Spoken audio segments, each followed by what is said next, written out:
The savings account balance glowed on my phone screen, $24,876.32. Every digit represented countless hours of work, early mornings at the diner, late nights at the grocery store, summers spent babysitting instead of hanging out with friends. Each penny was a small victory, another step toward freedom. My mom always said I was born responsible. What she really meant was that I'd been forced to grow up faster than most kids in our small town. When you live with someone like my mother, you learn quickly that if you want something done, you have to do it yourself. Our tiny two-bedroom house on Maple Street had always been just enough space, just enough food, just enough money to get by. Mom worked as a receptionist at the local dental office, a job she complained about constantly but never tried to leave. Her paychecks covered rent and utilities, with little left over for extras. College is an extra, Eva, she told me when I was 14, crushing an acceptance letter from a summer science program in her fist. We don't have money for extras. That night, I applied for my first job shelving books at the public library. By 16, I was working 30 hours a week between that and waiting tables at Rosie's Diner. My grades never slipped, they couldn't. A scholarship was my ticket out. The kids at school called me a hermit, a workaholic, no fun. They cruised down Main Street on Friday nights, music blaring from their cars while I counted tips in the back room of the diner.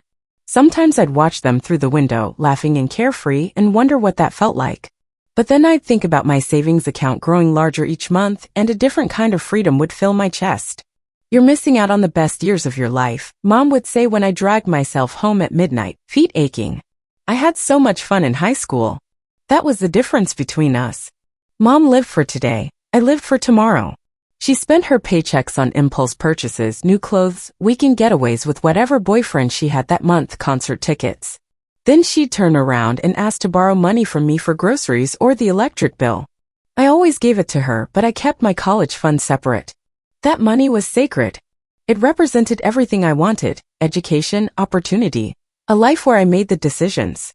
A life where I wouldn't have to depend on anyone as unreliable as my mother. You think you're so much better than me, she'd snap when I refused to lend her money for non-essentials. Miss Perfect with her straight A's and her big dreams. You'll see how hard the real world is. Maybe she was right. Maybe I did think I was better, not because I was smarter or more talented, but because I was determined not to repeat her mistakes. I watched her drift through life, always at the mercy of circumstances, always blaming others for her problems. I promised myself I would be different. Senior year arrived like a long-awaited friend. My applications were ready. My essays were polished. My savings account was healthy. For the first time, my dreams felt within reach. It was a Tuesday evening in April when everything changed. I trudged home after a double shift, my mind on the calculus test I needed to study for. The driveway wasn't empty as it usually was at that hour. A gleaming white Mercedes sat there, so out of place next to our weathered mailbox that for a moment I thought I'd turned into the wrong yard. I stood frozen, staring at the car. It was brand new, I could smell the leather interior from where I stood. The front door of the house flew open and Mom burst out, beaming like I hadn't seen her beam in years. "Eva," she squealed, twirling a set of keys around her finger. "Look what I got us. Isn't she gorgeous?" My backpack slipped from my shoulder, hitting the ground with a thud. Time seemed to slow as my mother ran her hand lovingly along the hood of the car, chattering about horsepower and leather seats and the amazing deal she'd gotten. But I wasn't listening. A cold weight had settled in my stomach, heavy and terrible. There was only one way she could have afforded this car. Only one source of money in our household that could make a down payment on a luxury vehicle. "Mom," I whispered, my voice barely audible. "What did you do?" She turned to me, her smile faltering just slightly at the edges. "Now don't overreact, Eva. I know what you're thinking, but I figured it all out." But as she spoke, the world around me seemed to fade. The car gleamed in the evening light, mocking me with its polish and chrome. My college fund, my freedom, had just been traded for a set of wheels. "You took my money?" The words came out in a whisper, then built to a scream. "You took my money." Mom flinched, her smile tightening. "Not all of it, honey. Just for the down payment." It was such a good deal, I couldn't pass it up. She dangled the keys as if their shiny newness might distract me. Besides, now we have reliable transportation. No more worrying about the old Civic breaking down on your way to class. "What class, Mom?" "The class I won't be able to attend because you stole my college fund." My voice cracked as I stared at her, trying to reconcile this woman with the mother who had once tucked me in at night. Don't be so dramatic. It's not like I took everything. Her tone had a defensive edge now. And it's not stealing when it's family. We share things, Eva. That's what families do. I pushed past her into the house, hands shaking as I pulled up my banking app. The screen confirmed my worst fears, a withdrawal of $15,000 2 days ago. More than half of what I'd saved. How could you do this? I whispered, showing her my phone. How could you take this from me? Mom sighed theatrically as if I were being unreasonable. Look, I needed a new car. Mine was falling apart. And after everything I've done for you, raising you alone, giving you a roof over your head, I deserve nice things too. But this was MY money. I worked for every dollar. Under MY roof, she countered. Using MY electricity, eating MY food. Don't act like you did this all on your own. I stared at her, stunned by the selfishness of her logic. I paid rent. I bought groceries. I've been contributing to this household since I was 15. And that's another thing, she continued as if I hadn't spoken. You're so obsessed with leaving with your big college plans. What about me? Did you ever think about what happens to me when you go? The question hit like a slap. Of course I'd thought about it. I'd spent years wondering if I was abandoning her, if I was being selfish for wanting more than this small town could offer. But I'd convinced myself she would be fine. She always landed on her feet. This isn't about you, I said, my voice trembling. This is about my future. And what about our future? She gestured dramatically to the space between us.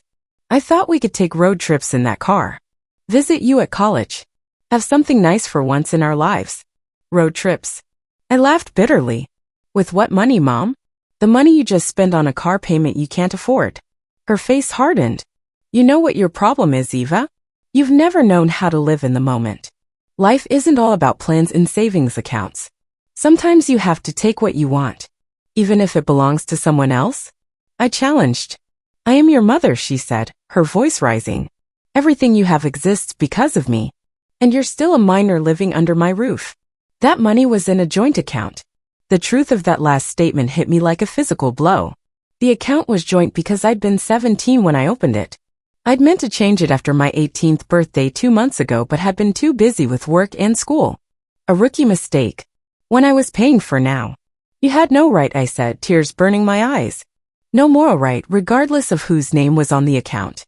Oh, grow up, Eva. This is how the real world works. People look out for themselves. I needed a car, I had access to money, so I took it. She shrugged. You'll figure something out for college. You always do. I stared at the woman before me, this stranger wearing my mother's face. Had she always been this self-centered, this callous about my dreams? Or had I been too busy working, too focused on escape, to see her clearly? That night, I couldn't sleep. The digital clock on my nightstand blinked relentlessly as I calculated and recalculated my options. With the remaining money, plus summer work, plus my small scholarship, it wouldn't be enough. Not nearly enough. At dawn, exhausted and hollow-eyed, I crept into my mother's room. Her purse sat on the dresser, and within minutes I found what I was looking for, the receipt from the dealership. The Mercedes had cost far more than I'd imagined. The down payment was just the beginning. She'd committed to monthly payments that exceeded our rent. I sank to the floor, the paper clutched in my trembling hands. This wasn't a momentary lapse in judgment. This was my mother choosing herself over me, my future sacrifice for her present enjoyment. The betrayal cut deep, reopening wounds I thought had scarred over long ago. As the morning light filtered through the blinds, illuminating dust motes and the sleeping form of my mother, I made a decision. I couldn't continue like this, caught in her web of justifications and manipulations, always giving while she took. For the first time, I allowed myself to imagine a future that didn't include my mother. It terrified me, but as I sat there watching her sleep peacefully after destroying my dreams, I realized something else terrified me more, becoming like her. The next morning, Mom was singing in the kitchen when I came downstairs, humming some pop song as she scrambled eggs. The keys to the Mercedes sat prominently on the counter, catching the light. Morning sunshine, she chirped. Want to take the new car for a spin before school? You can drive if you want. I stared at her, wondering how she could act so normal, so cheerful, when everything between us had changed. I don't want to drive the car that costs me my future. Her smile faltered, then returned with forced brightness. Still dramatic, I see. Come on, Eva. It's not the end of the world. You can take community college classes and transfer later. Lots of kids do that. That wasn't my plan, I said quietly. You knew how hard I worked. You knew what that money meant to me. She slid a plate of eggs across the counter. Plans change, honey. That's life. You're smart, you'll figure it out. I didn't touch the food. I called the dealership this morning. Her hand froze midway to her coffee cup. You what? I called them to ask about your financing terms. About whether the deal could be reversed. My voice was steady now, powered by the anger I'd nursed all night. They said the car's already registered in your name. The money's gone. Mom's expression hardened. You had no right to do that. My finances are none of your business. They became my business when you stole from me. For the last time, Eva, I didn't steal anything. That account had my name on it too. Why? I asked, suddenly tired. Why that car? Why now when you knew I was counting on that money for fall semester? She looked away, her fingers tapping nervously on the counter. I deserve something nice for once.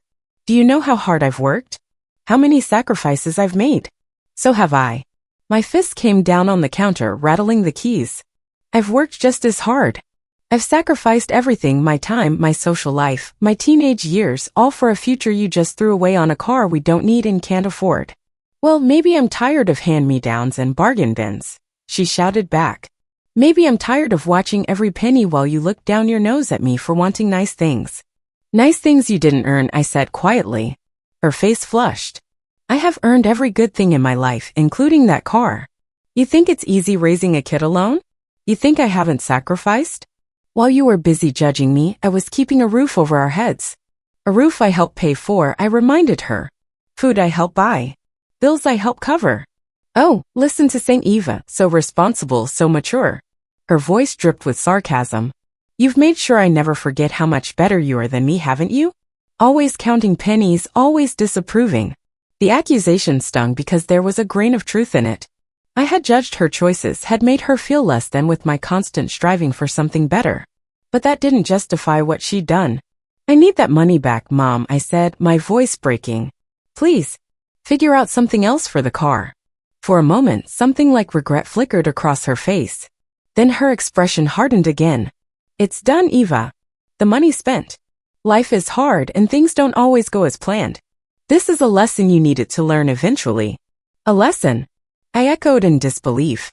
You're framing your theft as a life lesson? Enough, she snapped. I'm your mother, not your peer. You don't get to question my decisions. If you don't like how things work in this house, well.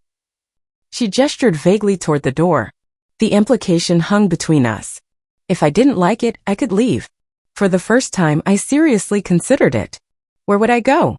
What would I do? I had no relatives nearby, no close friends whose parents would take me in. But as I looked at my mother, really looked at her, I realized something that chilled me to the bone. This wouldn't be the last time. If I stayed, if I forgave this, there would always be another emergency, another justification, another raid on whatever I managed to save. My mother would always see my resources as hers to claim when she wanted something badly enough. I turned away from her, my decision crystallizing with each step toward my bedroom. I would not become collateral damage in my mother's impulsive life. I would not surrender my future one slice at a time until nothing remained of my dreams. That night, after Mom had gone to bed, I packed methodically, clothes, toiletries, important documents, my laptop. I emptied my dresser of the emergency cash I kept hidden behind my socks, not much, but enough for a start. I transferred the remaining money from our joint account to a new one I'd opened that afternoon, solely in my name. I wrote her a note brief without recriminations. Just the facts. I was leaving. I would be safe. I would finish school remotely. She should not look for me. The house was silent as I slipped out the front door, careful not to let it slam behind me. The Mercedes gleamed in the moonlight, a silvery monument to my mother's selfishness. I ran my hand along its smooth hood once, a goodbye to the future I planned, the college experience I dreamed of. Then I shouldered my backpack, picked up my suitcase, and walked away from the only home I'd ever known, uncertain of my destination but suddenly, strangely free. The first few weeks were a blur of fear and frantic improvisation. I crashed on a coworker's couch for 3 nights until I found a room for rent in a shabby apartment complex on the edge of town. My new roommate, Delia, was a community college student who worked nights as a CNA. We barely saw each other, which suited me fine. I wasn't ready to explain my situation to anyone. My new home was a far cry from the modest but familiar house I'd shared with Mom. Everything smelled faintly of mildew no matter how much I cleaned. The walls were so thin I could hear the neighbors arguing, making love, living their lives. But it was mine, paid for with money I'd earned, and no one could take it from me. I picked up more shifts at the diner and found a second job stocking shelves at a 24-hour supermarket. Between the two, I was working nearly 60 hours a week while trying to finish high school remotely. I slept in 4-hour increments whenever I could squeeze them in. Mom called incessantly at first. I let her messages pile up in my voicemail, each one cycling through the same emotions: anger, guilt, manipulation, pleading. I couldn't bear to hear her voice, couldn't risk being pulled back into her orbit. Eva, this is childish. Come home now. I'm worried sick about you. Is this how you treat your mother? I'm sorry, okay? But you're overreacting. It was just money. Please call me, baby. I miss you. We can work this out. After 2 weeks, my phone buzzed with a text from a number I didn't recognize. She came into the diner looking for you. I didn't tell her anything. It was from Marissa, a waitress I worked with. My heart raced at the thought of Mom ambushing me at work. I changed my shifts, varied my routes home, always looking over my shoulder. The hardest part wasn't the physical exhaustion or the constant anxiety. It was the crushing weight of my derailed plans. Each night, as I collapsed onto my thin mattress on the floor, I'd stare at the water stains on the ceiling and wonder if I'd made a terrible mistake. My college acceptance letters gathered dust in a folder under my bed, mocking me with opportunities one could no longer afford to take. One night, after a particularly grueling double shift, I found myself sobbing in the shower, watching my tears mingle with the lukewarm water that never quite got hot enough. I was 18 years old, alone, working myself to exhaustion just to stay afloat. This wasn't the fresh start I'd imagined. This was survival, pure and simple. The next morning, bleary-eyed and bone-tired, I checked my bank account, a habit I'd developed, a small reassurance that what little I had was still there. My heart stuttered when I saw a new transaction, a deposit of $500. The sender, Claire Davis. My mother. My finger hovered over the transfer button. I could send it back. Should send it back. Taking it felt like opening a door I'd fought to keep closed. But $500 would cover my share of utilities for 2 months. It would mean one less overnight shift, a few more hours of precious sleep. I closed the app without making a decision, unsure if accepting the money would be pragmatic or a dangerous first step back into dependency. That evening, a genuine surprise arrived. An email from Westlake Community College, the school in the neighboring town. The subject line, scholarship opportunity. I nearly deleted it, assuming it was generic spam. But something made me open it. Dear Ms. Davis, your high school counselor, Ms. Patel, recommended you for our Academic Excellence Scholarship after learning of your changed circumstances. Based on your exceptional academic record and the personal statement you submitted, we are pleased to offer you a tuition scholarship for the upcoming fall semester. I read the email 3 times, tears blurring my vision. Ms. Patel, the one adult who had noticed my absence, who had cared enough to reach out and advocate for me. The scholarship wouldn't cover everything, but combined with my remaining savings and my income from work, it might be enough to start building a new plan. For the first time since leaving home, I felt a flicker of hope. Not the grand vision I'd once had of ivy-covered buildings and dormitory life, but something more modest and immediate. A path forward, a way to continue my education despite everything. That night, I transferred my mother's $500 back to her account. It wasn't much in the grand scheme of things, certainly not enough to replace what she'd taken, but it was a declaration of independence. I would make it on my own terms, without her financial strings attached. The next day, exhausted but resolute, I walked into Westlake Community College to meet with an advisor.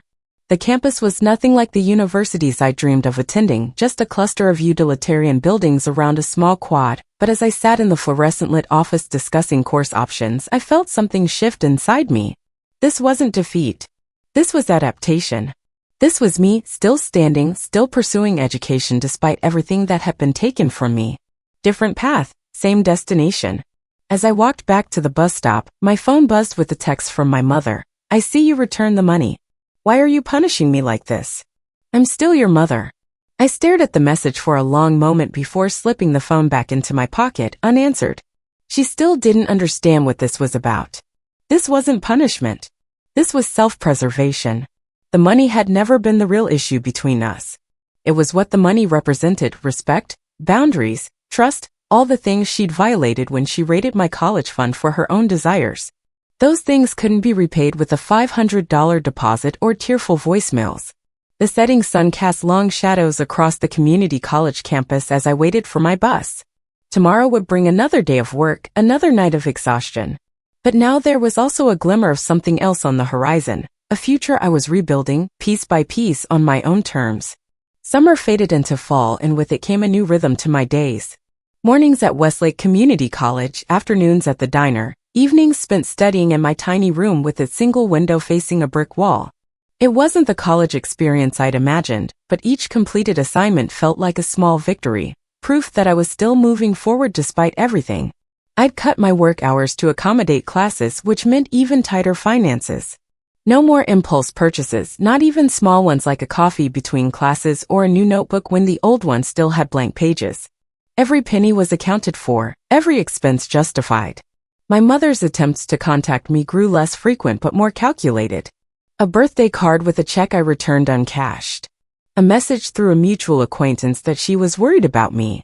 A tearful voicemail left at 2 a.m. that I deleted halfway through.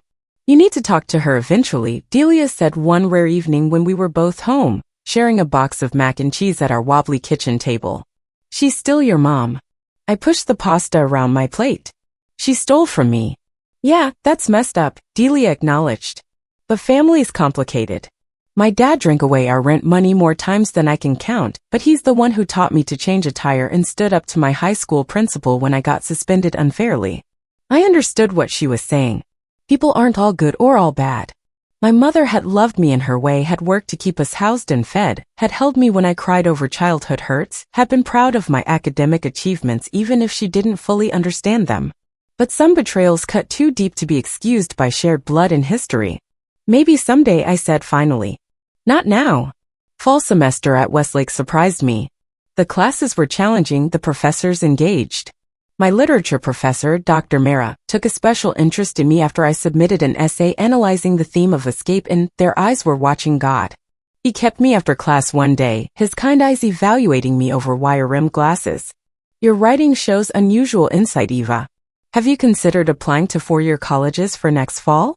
With recommendations and your academic record, you might qualify for substantial scholarships." I felt a familiar pang, the ghost of my original plan rising up to haunt me. "I can't afford it," I admitted. "Even with scholarships, there are expenses." "There are always ways," he said gently. "If you're interested, I'd be happy to help you navigate the process. Sometimes the path isn't straight, but that doesn't mean we stop walking it." That night, I allowed myself to resurrect a dream I thought had died the day I discovered my mother's betrayal. I pulled out my laptop and began researching transfer options, scholarship opportunities, work-study programs. The possibilities weren't as expansive as before, but they existed. As midterms approached, I found myself spending more time in the college library, a modest but quiet space where I could focus without the distractions of my noisy apartment building. One evening, as I was struggling through a particularly dense chemistry text, a shadow fell across my table. "This seat taken?"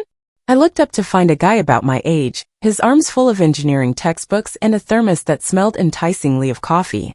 I'd seen him around campus. He worked in the IT department helping technologically challenged students and faculty. "It's all yours," I said, moving my backpack to make space. His name was Marcus, and he was in his second year at Westlake, saving money before transferring to finish his engineering degree. We started studying together regularly, his methodical approach to problems balancing my more intuitive style. He never asked why I lived alone at 18 or why I worked so many hours. He just accepted me as I was, tired, determined, and fiercely independent. When he finally did learn about my situation, after we'd become friends, after I trusted him enough to share, his reaction wasn't pity but quiet admiration. "You're rebuilding your life from scratch," he said as we walked to the bus stop one evening. "That takes courage." "Or desperation," I replied, half joking. "Courage is often just desperation with direction," he countered. As fall turned to winter, my little world expanded cautiously. I joined a study group. I accepted Marcus's invitations to occasional movie nights with his friends. I allowed myself small pleasures, a used book I didn't need for class, a potted plant for my windowsill, an extra half hour of sleep on Sundays. The letter arrived on a Tuesday in December as the semester was winding down. The return address made my heart skip. Pembroke University, one of the schools I'd applied to in what felt like another lifetime. I'd never withdrawn my application, and apparently they hadn't forgotten about me. With trembling fingers, I opened the envelope. Inside was not just an acceptance letter for the fall semester, but an offer of a substantial scholarship based on my academic performance and an essay I'd submitted months ago. Not a full ride, but enough to make the impossible seem suddenly, tantalizingly possible. I sat on my bed, letter clutched to my chest, emotions swirling too fast to name. Pride. Vindication. Terror. Hope. That evening, my phone buzzed with a text from a number I'd never quite been able to delete. I saw your car parked at the community college today. You look thin. Are you eating enough? My mother had been watching me. The knowledge should have angered me, but instead, I felt a strange hollowness. She still didn't understand. She was still thinking about herself, her worry, her need to see me, her desire to ease her guilt. I started to type a response, then stopped. What could I say that would make any difference? She hadn't respected my boundaries when we lived together. She wasn't respecting them now. Instead, I opened my email and composed a message to Dr. Mara, asking if he would help me prepare for transfer to Pembroke. Then I texted Marcus, got into Pembroke for fall. With a scholarship. His response came immediately, never doubted you for a second. This calls for celebratory pizza. My treat. As I got ready to meet him, I caught sight of myself in the mirror, thinner, yes, as my mother had noticed, but also stronger. There was a determination in my eyes that hadn't been there before, a hard-won confidence that came from surviving what I'd once thought would destroy me. The next morning, a letter arrived in my campus mailbox, handwritten, the familiar looping script making my stomach clench before I even opened it. Dear Eva, I know you don't want to hear from me, but please just read this. I made a terrible mistake. I didn't understand how important that money was to you, how hard you'd work for it. I was selfish and thoughtless, and I'm so sorry for the pain I've caused. I miss you every day. The house is too quiet without you. I keep making 2 servings at dinner out of habit. I've started going to therapy, can you believe it? The therapist says I have narcissistic tendencies that I need to work on. She's helping me understand why I do the things I do. I want to make this right. I want my daughter back. Whatever it takes, I'll sell the car. I'll pay you back every penny. Just please give me another chance. I love you more than anything in this world, Mom. I folded the letter carefully and slid it into my backpack. Then I walked to my morning class, the words echoing in my mind as I tried to sort through my tangled emotions. The apology seemed sincere. The acknowledgement of her flaws, the therapy, these were steps my mother had never taken before. Part of me wanted desperately to believe she had changed, that we could rebuild some kind of relationship on healthier terms. But another part remembered all the broken promises, all the times she'd seemed to change only to revert to old patterns when it became inconvenient to continue. Trust, once shattered, doesn't piece itself back together with a single letter, no matter how heartfelt. That evening, as I sat in the library working on a final paper, a text from Marcus lit up my phone. You okay? You seem distracted in study group. I hesitated, then typed, got a letter from my mom. She wants to reconnect.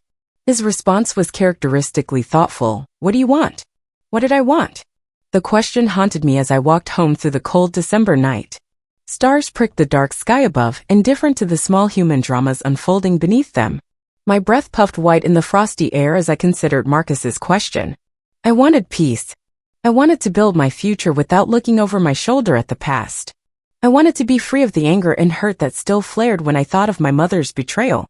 But I wasn't sure I wanted her back in my life, at least not yet, not until I was standing firmly on my own ground, not until I was certain I could maintain boundaries she couldn't cross again. When I reached my apartment, I took out a piece of paper and began to write my response. Not a reconciliation, not a rejection, just a first small step toward whatever our relationship might become in the future. On my terms this time. Always on my terms.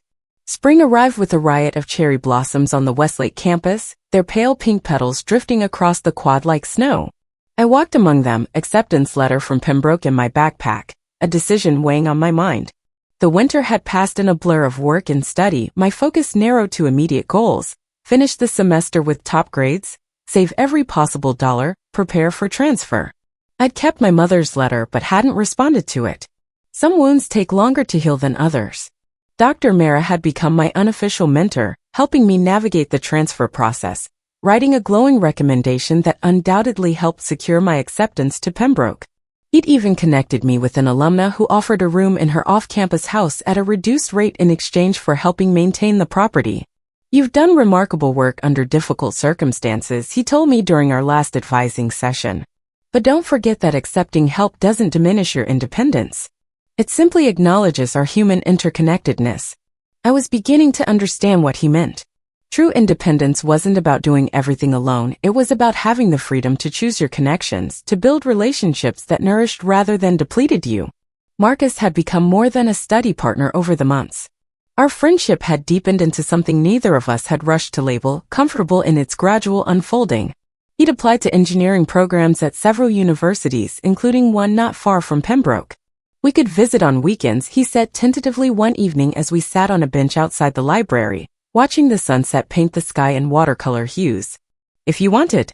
I leaned against his shoulder, allowing myself to imagine a future where someone loved me without trying to control me, where affection came without conditions. I'd like that. As final exams approached, bringing with them the close of my first year of college, I received another letter from my mother.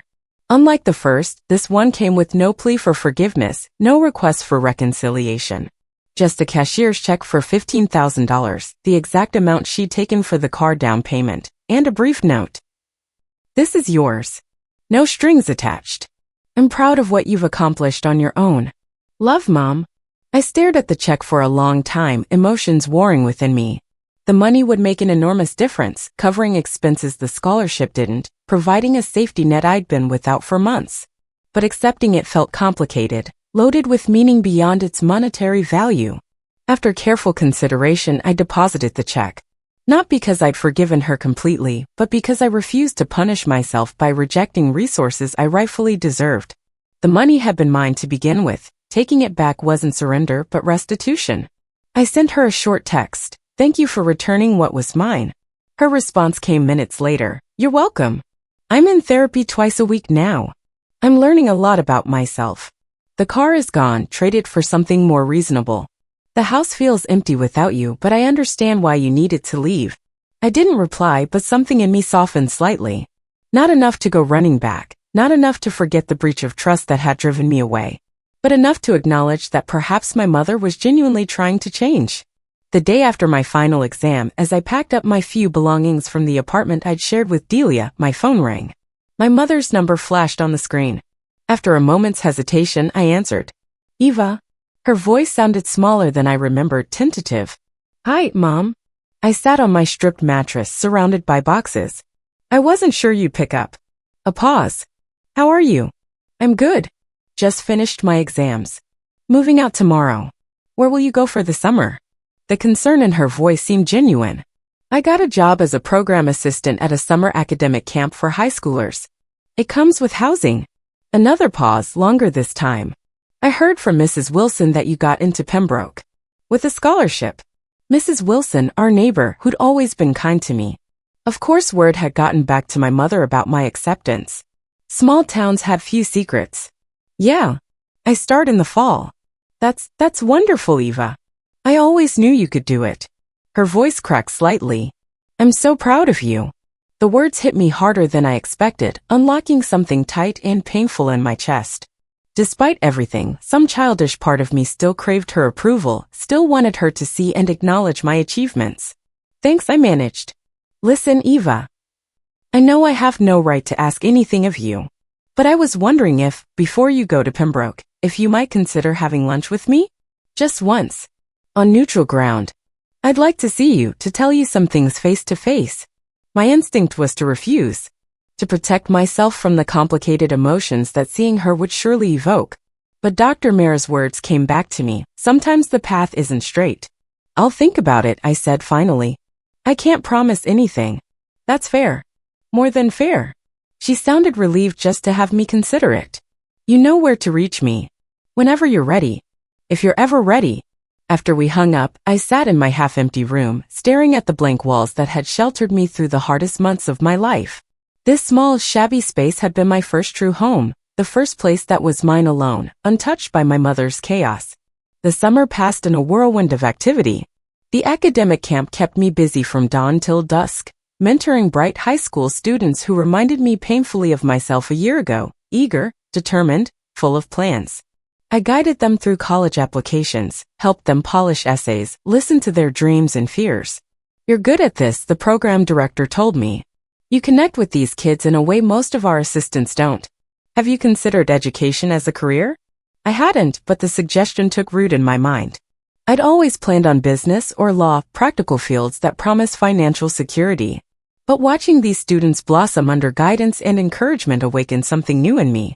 Marcus visited twice during the summer, his presence a steady comfort. We hiked in nearby state parks, cooked simple meals in the camp's kitchen during off hours, talked about our plans and hopes. His engineering program would be demanding, but we were both determined to make our relationship work despite the distance. "We're both pretty stubborn," he joked as we sat by a lake, watching fireflies dance above the water. "If anyone can make it work, it's us." In late July, I finally sent the text I'd been composing and deleting for weeks. "I'm free next Saturday. Lunch at Rosie's Diner at noon?" My mother's response was immediate. "I'll be there." "Thank you, Eva." Seeing her again was surreal. She looked older, somehow the lines around her eyes deeper, her hair showing more gray at the temples. She wore a simple blouse and jeans, none of the flashy clothes she used to favor. "You look good," she said after we ordered, her eyes drinking me in. "Healthy." "I am." I fiddled with my water glass. "The camp job has been good for me." She nodded, a sad smile touching her lips. "I've been following the Westlake College Facebook page. I saw a photo of you with some students. You were leading a workshop or something." The thought of her keeping tabs on me through social media should have bothered me, but instead, I felt a strange sort of tenderness.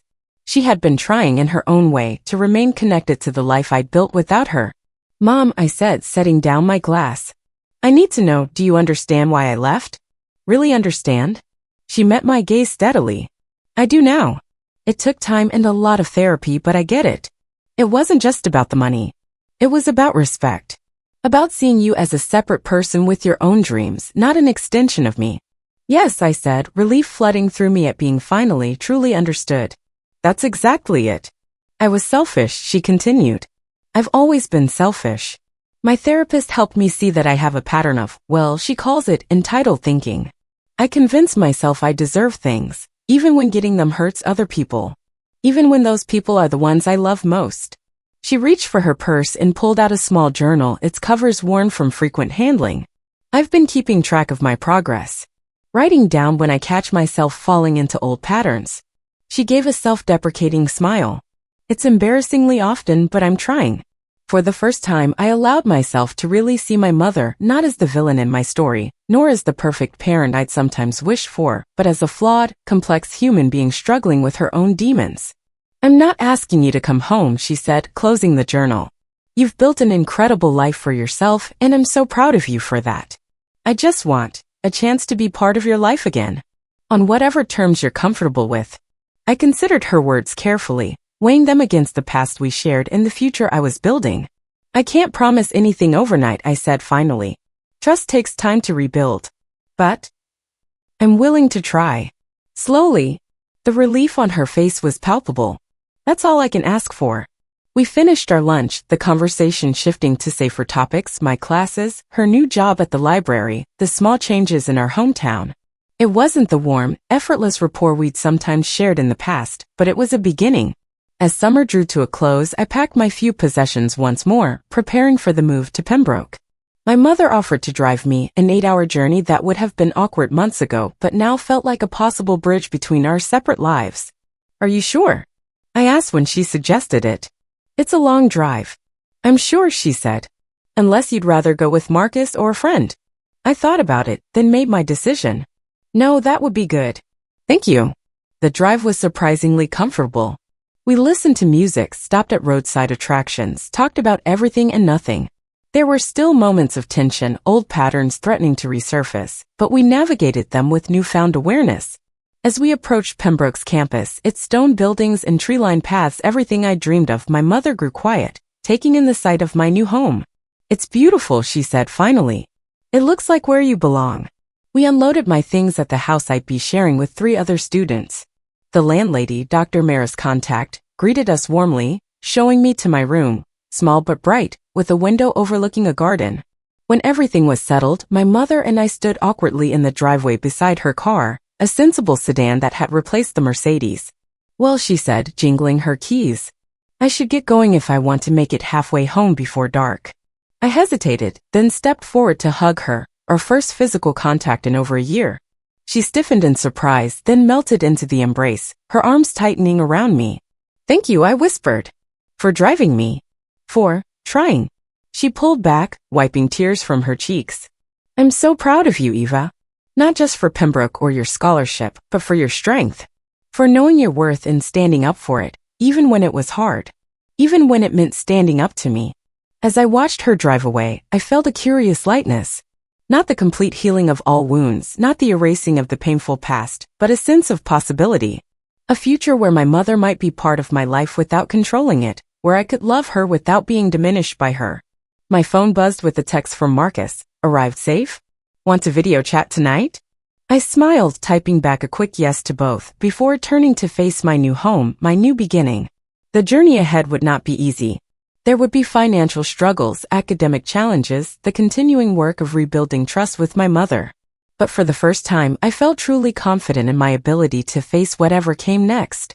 I had given up everything for my future, and in the end, I realized that the only thing I truly needed was to believe in myself. The savings account that had represented freedom was gone, but I had found something more valuable: the knowledge that I could lose everything material and still rebuild, still thrive, still create the life I wanted on my own terms. As I climbed the steps to my new home, I carried that certainty with me, a foundation stronger than any bank account, more enduring than any betrayal, a truth that would sustain me through whatever challenges lay ahead. I was enough.